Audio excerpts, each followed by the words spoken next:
into the online broadcast network, AfterBuzz TV. Over 20 million weekly downloads in over 150 countries, and your number one source for after-show entertainment.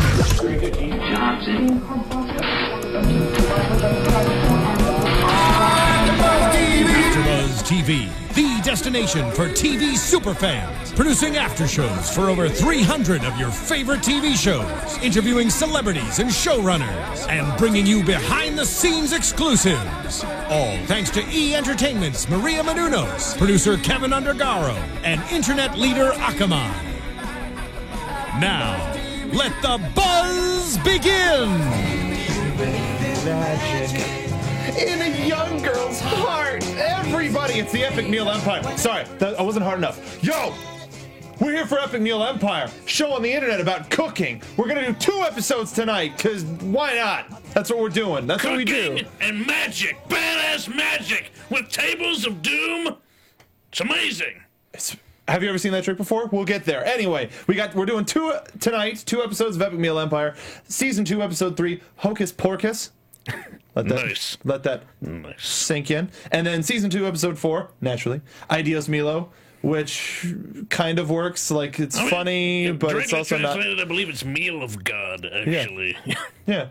Oh, God eating, like whatever.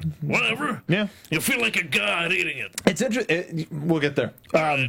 So something that we noted last week is now a continuing trend. Yeah. And I don't like it. No. I don't think you like it either. No. So instead of the show opening with a maybe 5-minute, maybe 2-3 minute montage of them making an epic meal for breakfast, they just show the ingredients and then them eating it.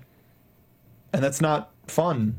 It's not fun. Like, at least with the way that they were doing it before, it was a way to get into the show and you can turn on a show. It could be your first. It's like Stanley always said, everybody's issue might be their first issue. So you got to make sure that everything's explained. So if you see in the channel guide Hocus Porcus and you go, that sounds ridiculous, let me go, and then you just watch these guys. Did someone else make the food? Did they make the food? It's called Epic Meal Empire. I mean, they could have had somebody else make that and they're just eating it. Like, they don't know. Yeah.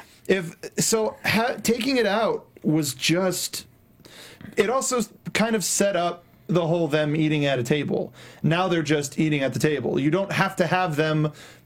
You don't have to show off the meal if what you want is them eating at a table. So I agree with you. I think something's lost by them not including the first segment and that whole thing of them actually making the first meal and the introduction, basically, of the entire episode. It used to be sort of that wrap up of this week on Epic Meal Empire, and then they do the whole clip thing. Mm-hmm. But they've stopped doing that.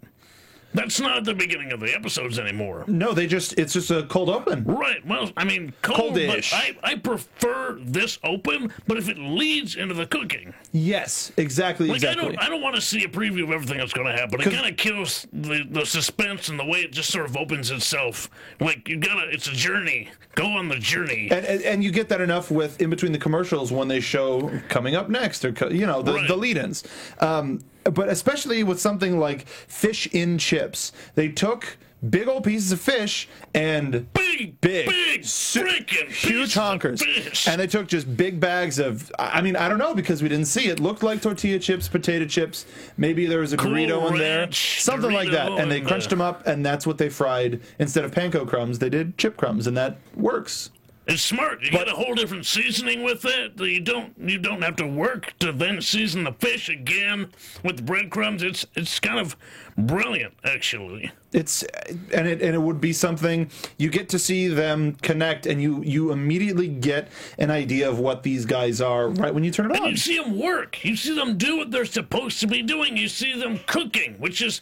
This is not supposed to be a cooking show. No. But it's a cooking show. The whole reason we're here is because they cook. So show them cooking. Yeah, I totally agree. So it really turned, and also just them showing up at the table, it seems kind of arbitrary now. It's become the weekly thing of, so they're going to randomly bring something up. Like the it used to kind of be connected with what they were doing, but now it's just kind of like, hey, guess what? This seems like an idea we're doing. Exactly, and they start basically in the middle of the meal. You don't even get to see their reactions to how it tastes anymore. Yeah. You don't get to see them serving it. You just get to come in mid-meal. I want to see the reaction. I want to see the look on their faces as to how it tastes. Mm-hmm. That gauges my response to what they make, because I may not necessarily see and like what I'm seeing, so to speak, but if they like it, then I'll be into it. Yeah. So, and that sort of now it seems like they're not trying to get new viewers, they're just trying to maintain what they have. And they're, I don't know, the first 2 episodes were really sort of exploratory and interesting in new ways to do the show, but now it seems like they're just kind of in it. I don't know. I mean, it's the one thing about this show is it's been consistently inconsistent. Yes. And that's actually a positive. That's a mark in the 4. Keeps on your toes. Against. Right. Yeah. And I hope that it continues to evolve, and I hope that they find something that works a little bit better than this. Maybe the way my brain works, I'm trying to figure out why they would go in this particular direction. It leaves more meat for the excuse the pun, for the actual main storyline of the episode. Right, and I don't. Maybe they're trying to go in a more reality-based route, so they're coming away from the more cooking stuff, so they're minimizing the cooking and maximizing everything else, so that it's more story and less cooking, so it's more reality and less food, you know? That's weird, though. That's bizarre. I think it's one FYI. So that's one of our main sort of issues with the episode so far, is now they're getting into that place of seemingly complacent, but I mean, now that we have that off our chest, yeah. It's still really good shows tonight. Let's get into it. They talk about Natalie asks Harley what the sort of dating pickup lines that he has are. I don't have lines. I use magic, which seemed really out of nowhere. Like, it was just. He's kind of a big guy. I imagine he'd go with a beard pun or something like that. Oh no, I think it'd just be like, hey, pretty girl, I bought you a drink. Let's go over here. Talk some more. Just really straightforward. Yeah, straight. He's a really straightforward guy. I'm blinking. Yeah. Wild animal. You're the prey. But they decide that that Harley decides he wants to learn more magic, and that we'll just pay it in food. So he goes to Magicopolis. It's an exchange. Yeah. It's an exchange Goods program. and services. You know, exactly. It's a trade. You show me what you're good at, I'll show you what I'm good at, sort of a thing.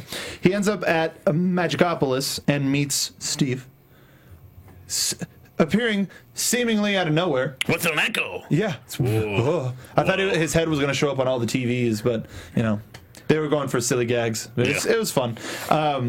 And Steve's showing him, like, the handkerchief coming out of different spots. That was really easy. Yeah, it's right here. Pick a card. I don't know. It's on my mind. Oh, it's the 3 of diamonds. It's always the 3 of diamonds. Just so you know, people watching out there, let me just give you a little inside tip. If you find the 3 of diamonds, the trick is done. Yeah. Because then it's decided.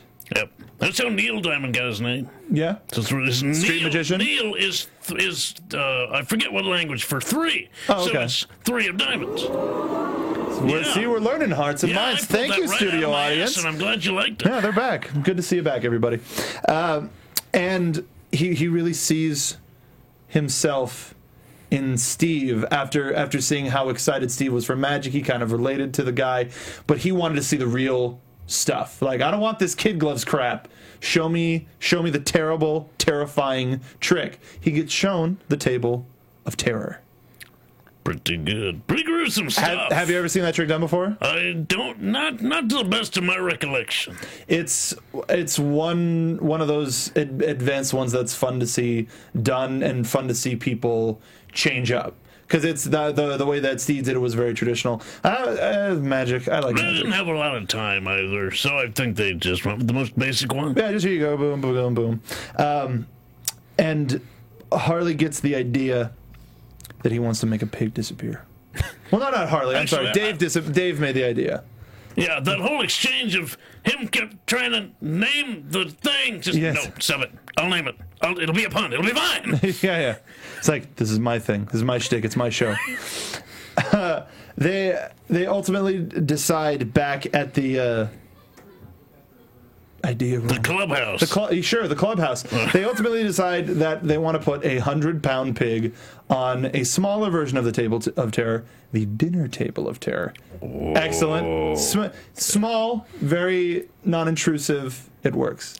I mean, you don't have to, remake the wheel. You know, it's just add on. Gets the job done. Yeah. And they want to also, in case that they can make it disappear, they want to have a fail-safe. So they cook up all of the different parts of the pig. So we're talking baby back ribs, pulled pork chops, ears and feet. No surprised face. you didn't do snout. Snout is something you eat. Depending on how you prepare it, right? Yeah. You can pickle it, I think. Like feet. Yeah, like feet. Yeah. Everybody hungry? It's one of those things. It's one of those. They even did chitlins. Did they do chitlins? Yeah, I saw them in there. Oh, okay. Which is surprising because we know they're not everybody's favorite. Yes. Legends House. Callback. No one watched it. So we're it's not really a B plot. It's just sort of a break from the magic action. Also, this week, also this happened. Amir, they give Amir a gift, much to their sort of own, like, I don't know if we should do this kind of a thing. I'm very surprised that they did this. They brought him out, and they placed in front of him a 75 to 100 pound creme brulee with bacon in it. That was awesome! How did that get there? So see, that's another thing. It's like, what if the first thing was we're going to make this giant creme brulee? Right. And then the fun part. There's too much like Deus Ex Machina going on. Stay tuned, because Amir will have a flamethrower. Yeah. They gave Amir a flamethrower, and that was probably the worst possible thing that they could do. I don't know why they stayed to watch. No. They should have had like MythBusters blast doors where they just saw through. And Amir even brought it up. He was like, "Why do I get a suit? I think you guys should get a suit." that just encourages him. It was. It was weird. Like the reason we picked the "Do you believe in magic?" is because it's that sort of happy place song that you could imagine Amir thinking while he was laughing maniacally in the helmet, much like the pyro. I mean, in my head, I was thinking he was singing, "I got sunshine on a cloudy day. When it's cold outside, I got the month of May." Dude, that's like the month of hell. That's not even May. My favorite part of the segment, though, was Dave picking up a shovel and cracking it open lightly, and then all just taking shovel bits of it. Just like, that was pretty good. It's like that was like a 5-second segment. Like, that's another one. Like, they did the Mentos suit. Yeah, that was one for Vine. Because Harley, you saw he had his phone out, so he was vining it the whole time, and they had it for social as a way to promote it, which it works. It totally works. But it's just another thing of us seeing the end result and not any of the stuff that went into it. It now looks like they're trying to put an hour show into a half-hour slot. Yeah. Before they had sort of worked it out, and they had the formula that made it look like, we filmed a half hour's worth of stuff, and here's our half hour's worth of stuff. Now it looks like they're trying to get all this crap into one 22-minute slot. Which is weird, because the show flowed fine before. It never, it was jam-packed, and this is still kind of jam-packed, but it's... Too much! Yeah. Not enough follow-through. Yeah. You can't just, and here's a giant creme brulee. No, where did it come from? Where did you get you had to make it, right? Where'd you get the little dish to put that in? What the hell? Seriously, is that like a potted plant thing? Is there a palm tree? For like a palm tree, yeah. Cleaned it out, and here's our creme brulee. Don't mind a little bit of dirt that's in there. It's only near the bottom. That's right. Fine. It's not Oreo crust. It's weird. It's interesting to see how they're doing the show. Harley shows a little bit of sleight of ham. Oh. Singing and dance. He's like, whatever, we're cooking now. Shut up. They did a lot of TV magic with some quick cuts, some hard cuts where Harley's shoe disappeared and all of the bacon appeared on the tray and Dave magically moved a little bit to the left. It was silly, basic TV magic. Actually, I like the one with Harley, where you do see the guy come on and just take the shoe, and then he comes back and puts it back on. Oh! Harley magics Josh's shirt off. Tries to encourage Natalie to do the same. And then Harley gets turned into a pig for being a pig. Yeah. His worst nightmare is realized. You know, she said she doesn't do topless on Epic Meal Empire, only at home. Fair. So, Reasonable. I mean, I'd reckon with your alabaster skin, a lot of grease, possibly when it's a hot enough day and you're by the fire. I don't know. yeah. Stuff popping on you. I mean, bacon grease. Yeah, That's yeah. the enemy of anybody who enjoys cooking without a shirt. Yeah. Yeah. You reconsider after that. Yeah, it's all it takes is one time. They reveal that they have made their own miniature. Well, the actual dinner table of terror. It made it look like they were just going to use their table, which made me go, wait, there's a certain way that trick has It's to gotta work. go like that. It can't just like, duh. No. There's a way the way that trick works is like, you can't have something that can't move on there and expect it to work. But then at the same time, Harley presented the idea of TV magic, and they kind of edited everything together to make it work, which is fine. But they try some melons on it, and it's totally eviscerated. They get juiced. Yeah, you know what? Wow. Like, ooh, ooh. If that wasn't literal, I would say that's a good expression, but that is actually literally what happened. They got juiced. Yeah, juiced. Precisely. Like, if that was a human head, just, Juiced. juiced. If they had an extra Harley chocolate head, that would have been cool to put on there and just Ooh. filled with bacon grease, and it's all actually no, Oh. it wouldn't move. It would just you just crack open and see just like a gross Cold bulbous. bacon grease, yeah. Ugh. Nothing more appetizing than cold bacon grease. Except for maybe Alfredo sauce. You don't like Alfredo sauce? Well, like cold, gelatinous Alfredo sauce. I don't know, man. Nah. Hey, man, come on, come on. I'm not like out of a can. Yeah, You okay. gotta make it, you know? They Out of a arrive. can. They arrive back at Magicopolis. Ugh. There's a whole crowd there. Steve does a little bit of hocus pocus. Where is this place? Do you know where it is? I think it's in Hollywood. I want to go. Yeah, let's go. Yeah. Okay. AfterBuzz exclusive. So Steve does the real table of terror, quote unquote real table of terror trick, and it goes off without a hitch. But everybody's It was close. It was It was close. He almost, but he didn't though. Nope. So that's good. Or else that the show would have probably not aired if the trick didn't go off without a hitch. Probably. Maybe. Not that. No, this is television. They would just edit out the murder. What it just goes to the end where it's like people sweeping up like blood, and it's like, all right, we got this food Don't leave yet. in memory of we Steve. need all of you In here. memory of Steve, we have this food. You're not getting paid extra. Harley has Josh and Natalie bring out the box of mystery with its glorious hole, and he reaches down and pulls out a hot dog, and he puts it on a plate. Then he reaches down and gets another hot dog, and he puts it on a plate. And you have a camera inside the box, and it's just a mirror handing up food and then taking a bite every now and again, and then putting up. Mystery. That was for box. TV. That was just for TV. That was. Because you could see the whole when he Yeah, moved the hat. Okay. Just for camera. But they bring out the dinner table of terror, Of terror. and the pig's it's got to move. That guy, like they were talking, was like just that looking pig's at got it, like like- 10, 15 seconds. I hope it gets I out of like the how way. There, everyone is expecting. God damn it, pig! This is your one job. You gotta- just get off of that table. Pull your damn weight, you pig. And there's nothing. It goes down. Everybody's worried. They're looking behind it. They don't get it. What's going on? Harley Uh-oh. pulls the curtain down, and that's where all of the food that they made ends up, It exploded. The pig exploded. and cooked into different styles of. Amazing. Apparently, he ate like some wheat because there were buns for the pulled pork. Well, you know they sometimes feed him grain. Yeah. That's true. Okay, yeah. And in the explosion, it not only made the bread perfectly, but cut it in half and put And added its own yeast at some entrails. point. Yeah. Well, Yeah. I mean, pig's got to do what a pig's got to do. Sure. And we had ourselves a big old pork meal.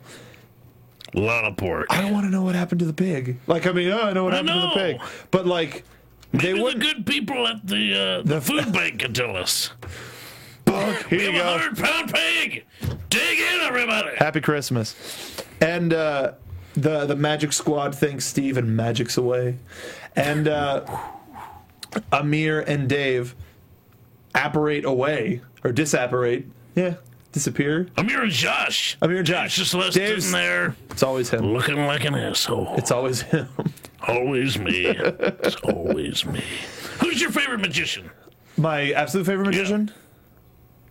That's a hard question. Exactly. That's why I asked it. I don't ask kids questions. But no, I don't have the time to think about that right now. You weren't thinking about it while you were watching this episode? I was thinking about food. Oh, my God. What? Come on, you had magic this whole time. You weren't thinking about the favorite magician. Amazing Jonathan, probably, Yeah, because he's a comedian as well as a magician, who I believe is retiring because I think he has cancer. Like a year to live, I think I Yeah, heard. so that's delightful. Also Penn and Teller, because they're in a similar vein, and they're abroad. They did magic in India, where they were learning Did they? street magic. Oh, that's cool. As opposed to the Americanized version of it. Super interesting. Like the dude with the sitting on the rope that was like Yeah. absolutely firm. That was amazing, because also it was a documentary, so Teller spoke. So Oh, he did. it wasn't all in gimmick. It was just like, we're here to take this trip for us, and Wow. here are cameras. It's really cool. I would recommend it. It was on Netflix, but I don't know if it's there anymore, just because they Change rotate their over. stuff every. Yeah. And of course, BS. If Oh, right. if that ever would come back, that was a wonderful show. Not necessarily magic related, but still This shows is a good show. them as entertainers. Yeah. Season 2, episode 4, Ay Dios Milo. Not talking about Milo from Legend of Korra. Milo Kunis? Not Milo Kunis either. Again, we get the barbecue breakfast. That looks really good. I wish I knew what was in it and Well, here's how what's they in made it. it. We're not telling you how we made it. What are the secrets, boys? You're not magicians. You guys used to be so open. What is with all the secrets? Why are you What are you withholding? hiding? What are you guys hiding? Don't withhold, baby. Let's talk this through. We can make it work. Baby, it's cold outside. Baby, it's cold outside. It's bad. I just don't like it. Then it's just like, hey guys, guess what? I went to a Mexican restaurant, and the mariachi leader said that he was a fan of Epic Meal Time. Fine, but how are the damn hush puppies? Questions left unanswered. It's like Twin Peaks. Did you like the Hush Puppies? What's with the checkered floor? Why does everybody have such tall menus? It's yes, Epic Meal Empire, the Twin Peaks of reality cooking shows. Yep. So many questions left unanswered. It's coming back. Excited. So Easy. Harley's not really. I mean, it was interesting coming from a super Californian mindset. Yeah. And Harley just being the Canadian mariachi scene isn't really rocking in Montreal. I mean, there's Mexicans up in Canada, about 100, 400. 400? Oh, there's hundreds. 400 probably. He meets Carlos at Mariachi Square. Have you ever been there? No, surprisingly. It's a really nice place down there. And Harley wants to learn the culture. He wants to learn what mariachi is all about, and he ends up getting a little music lesson, just playing the A&E, and they play away. They jam, I guess, if it could be called that. Sure. And he sees best friend material in Carlos. Spicy Dave. Spicy Dave. If he was on the Spicy show, Dave. he'd be Spicy Dave. It's just my favorite flipping thing. And when they're trying to think of what to do to make the meal, he's like, we are cooking authentic Mexican food for authentic Mexicans. We are going head to head against their grandma.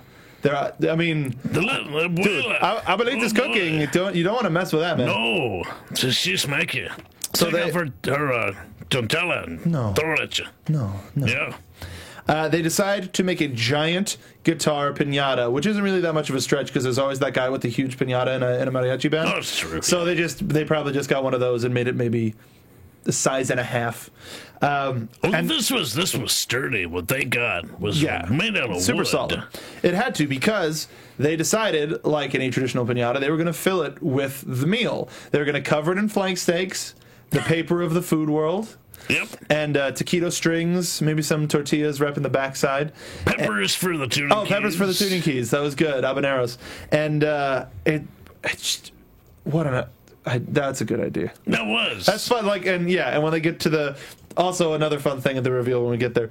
But our B plot this episode is it's Harley's birthday coming up, I guess, and they want to get something for him. Also, I guess he's always sitting in that chair. What if we pimped it out, gave it speakers and a little small dog to pet, and a drink straw that comes out of the back, and what? Happy birthday, good, cool, yeah. Let's work on that. Sure. All right. That's it. The segment's gone. It's all the way over the. Okay, and we're back to the. We're done. That's it. That was weird. That was bizarre. Missed it. That's. They were. It was funny seeing Josh and Natalie do like their impressions of, "Oh, I'm on the phone. My name's Harley. I've got 2 phones." And we got to see like behind the scenes footage almost of Harley just kind of on his phone. Hold on, one sec, guys. I'm surprised they can make the show with him doing. He's always on the phone. Yeah, he's got his business phone and his personal phone. He tweets and Instagrams and Snapchats and Vines a lot. That's part of his appeal. It's part of how he got to where he is. He has that connection with the people. How do you do that? Jesus Christ. Yeah, good luck. I got the Twitter and the Instagram and other stuff, and it's hard. Yeah. It's hard to be interesting. I'm just interesting. I'm interesting in everyday life, and you know that. Yeah, I don't always write it down. I'm too busy living. So you just need a GoPro on you at all times, just like a thing, live a helmet. Feed. Like a live feed. There you go. Sure. Just camp here, and in between shows, just do bits for the live cam. Yeah. There you go. Just start talking to people, Why not? Hey, how you doing, chat? Situational comedy. We could make a sitcom that is AfterBuzz. AfterBuzz exclusive. We get to the actual cooking part. They start off with tequila. Why not? Let's be drunk and make Mexican food. And they decided. One of my favorite ideas that they did was to wrap all of the food in bonbon paper. That was actually the best idea they had because there was a problem with this nobody anticipated. Mm-hmm. So you wrap the burrito, wrap it in foil, wrap it in bonbon paper. And then they just stuffed burrito the food candy. And nachos and regular candy and churros and everything into they decided to hang it and then load it, which I think was a smart idea. It certainly raised the stakes. Get out of here. Oh, okay. See, right. That's right. I'm totally right. Yeah. Okay. It's all right. I got him. It's okay. Dave said it. You're right. Dave said it. You probably should have, not taken the joke. I was trying to for your own. Be funny too. Hey, beef honey too. Be funny. That's some sweet meat. They get everybody assembled. The Los Toros plays a song, which is the band that they played for is Los Toros. Pretty famous band from what the show said. Are they? Well, I mean, they're certainly a lot of them. Yeah. They all look great. Yeah, there's like 8-9 dudes. Good too. They did.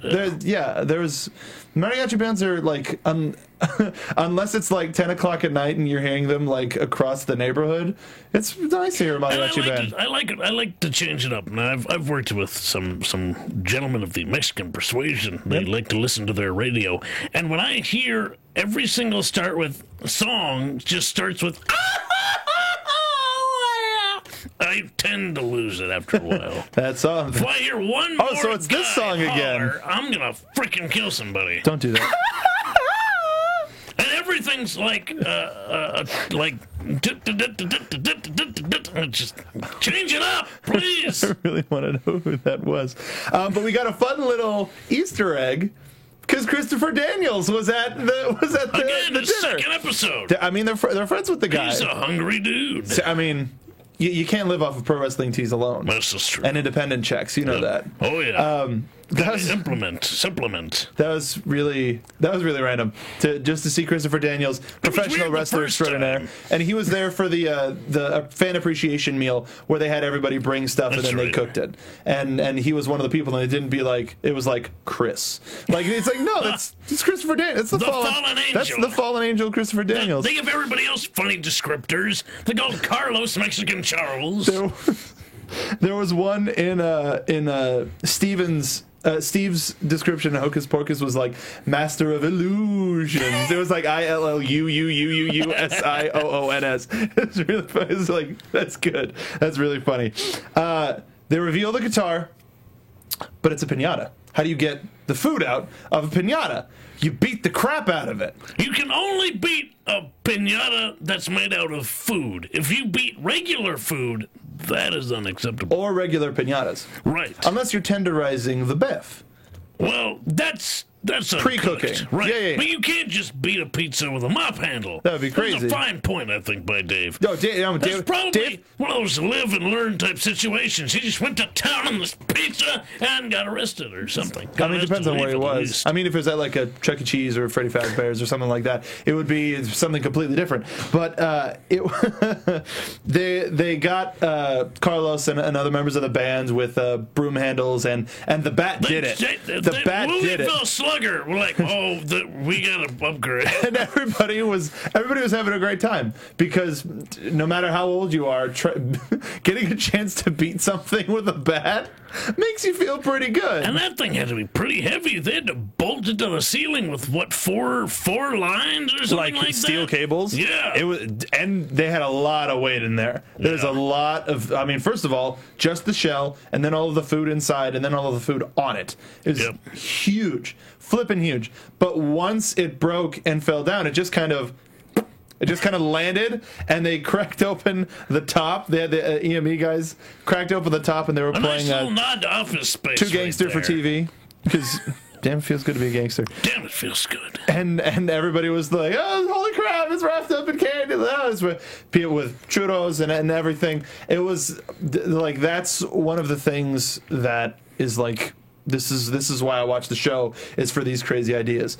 So it now, this was a crazy idea, and they'd never suspended a meal before, they said, but they didn't quite think it all the way through, because the guitar body itself was wood, a thinner gauge wood, and then they proceed to splinter that wood into the food that's not wrapped. So everything you're eating now has a chance of having some wood in it. Well, didn't quite think that all the way through. I mean, churros, once if they've been sitting there a little while, they tend to get a little hard anyway. You got the taquitos and the flank steak, everything on the outside, and not wrapped. It's now got wood on it. Not necessarily. I figured they checked. They just probably didn't say anything. Like, they probably just didn't show them checking. I don't think they thought about it because they couldn't get regular piñatas made out of like the paper mache, really thin stuff that just kind of falls apart. Right, but with the weight, you can't put it in that; it'll just sort of fall. So I had to get something higher gauge, and ended up not quite working. Carlos agrees that Harley and him are new BFFs forever. He's his new bestie. Nice. It's a wonderful, wonderful times had by all. They show Harley his chair. And I'm sorry, my boy. Yawn? Hashtag yawn? It didn't. You were talking. Nobody would have known, you jackass. We're on the wide right now. But this camera was on you. The wide? We're on the red one. No, they're on that one. You're talking. Damn it. Damn it. Damn it all to hell. That's what I do. I'm unprofessional. Anyway, so Harley passes out with this wonderful song playing. Ended up finding it, and it's real kind of depressing. It seems very Canadian. Not for the depressing part, but just the fact they were talking about like Bryan Adams and Canadian music. Everybody was just... Harley was enjoying his fake dog and his drink, and there was a reading light, and he was talking about adding like a fridge and all this stuff for Chair 2.0. Designs for Chair 2.0. And then it just sort of faded into the ether.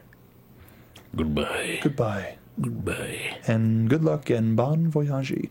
So aside from the change in the opening segments of the show, not having the actual preparation of their starting meal, like if you're not going to show it being cooked, there's also no There's almost no need for that to actually be there.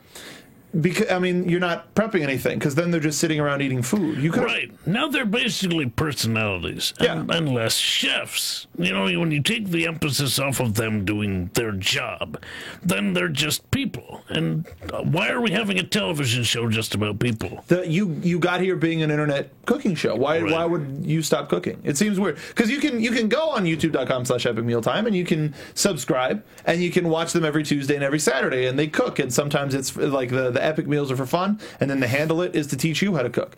Yeah. But it seems, unless, like you said, they're trying to cram a 44-minute show into a 22-minute show, and this is their way of going, oh, see, we need more time.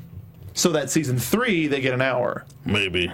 I mean, would it be as good with an hour? Well, I mean, so right now we're missing the opening cooking, and that was maybe 5. That's a segment. And then if you have a consistent second B story, and then if you have, like Jude said, they tried to have the lesson cooking in between, you add that back in, and then you give the extra time to the A story like you wanted. That could be 44 minutes easy. The Thanksgiving special was great. That was an hour. And they managed to, at every commercial break, they did a smaller meal. But because there was a theme, it made it a little bit easier. I wonder if they'd be able to do the same thing if it wasn't, there wasn't an overall theme. Well, think about this. You open up the show with a fish in chips, and you see them make it in their epic style, and then in between the commercials, it's step 1, step 2, step 3 of how to make it at home, how to make your own version of this at home, and then the one that's blown out of proportion is the one that they do for their clients. Yeah, could be a thing. Yeah, that could work. Either way, everybody's still really entertaining. Natalie is still fitting in very well with everybody. Better and better. The clients She's getting way more comfortable. The clients are getting not necessarily more extreme, but there's a lot more epicness that they're trying to hit with the actual meal. There's room to grow. Yep. They're still exercising their creative muscles. They definitely haven't repeated themselves or even come close to repeating themselves. I agree. And this is another 2 solid episodes of Epic Meal Empire, and so right now, because of the holidays and there's some scheduling things, we're gonna be here again next week, next Wednesday at about the same time. So we hope that you join us then. But for now, Hobo, where can the folks find you on the webternet? For everything, Hobo, go to boxcarsuperstar.com. You can buy a t-shirt, prowrestlingtees.com/hobo, and Twitter is @TrueHobo. You just did a commercial for them, right? Yeah, I did, actually, yeah. Joey Ryan, Colt Cabana were featured in that as well. Very 80s style, very retro. It's very fun. I ripped Joey Ryan's shirt. You monster. I did it. I'm glad I did it, and I'd do it again. You can find me on Twitter. You can find me on Twitter @SoapboxMark. You can find the two of us. We're usually on the NXT after show.